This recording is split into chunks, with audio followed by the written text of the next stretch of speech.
আসসালামু আলাইকুম। প্রচুর ঠান্ডা পড়ছে। বিড়ালগুলো রাতে শীতে থরথর থরথর থরথর করে কাঁপে। আমি রাত্রে 3টা বাজে বিড়াল দেখতে আসছিলাম, তখন দেখছি ছোট বড় সবাই থরথর থরথর থরথর করে কাঁপে। আমাদের যে সিম্বা মূলত থাকতো আমাদের সাথে, এখন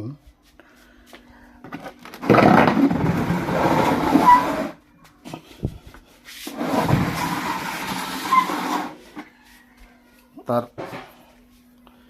ভাই বোনদের সাথে থাকতে খুব আগ্রহ,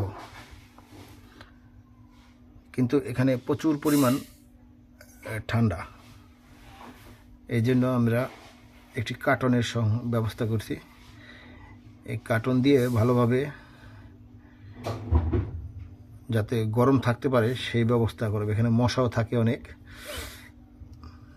যাতে মশায় না কামড়ায় আর কি, আর গরমও থাকতে পারে। এখান থেকে দেয়ালের ঠান্ডা আর অন্যান্য সমস্যা তো আছেই। এগুলোকে এখন পরিবর্তন করে দেব। আসেন।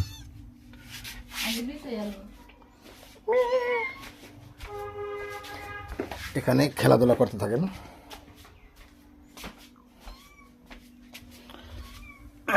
আসেন।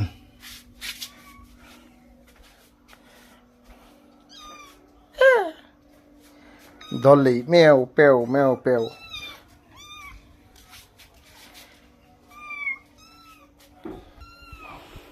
কার্টুনটা প্রসেস করে আবার আসতেছি।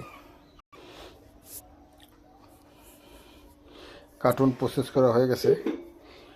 এর মধ্যে কিছু কাপড় দিয়ে দিলাম, যেগুলো গরম হয় শরীর, এই ধরনের কাপড়।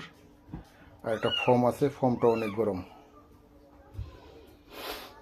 এই ফাঁকে ওরা ওদের জায়গা আবার খুঁজতেছে, যাক ওখানে নিয়ে যাব।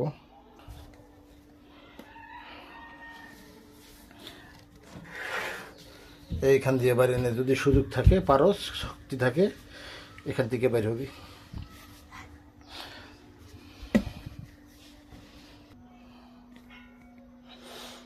এই লগা ওদের থাকার পজিশন।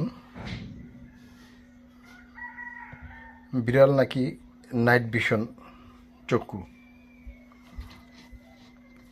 তাহলে আর কোনো সমস্যা হওয়ার কথা না।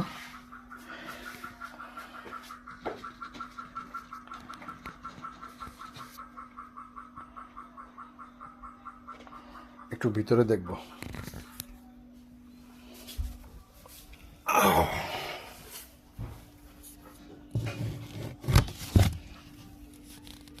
ও, এখানে এসে বসে রয়েছ। এত কাছে আসা যাবে না, আর দূরে থাকতে হবে, কারণ এই দরজা যখন তোমার মায়া এসে ধাক্কা দিব, তখন তোমাদের এই অবস্থা হয়ে দেব।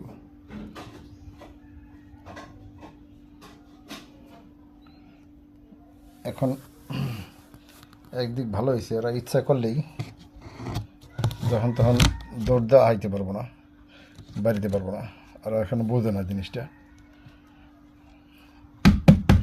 ওকে, টাটা, বাই বাই।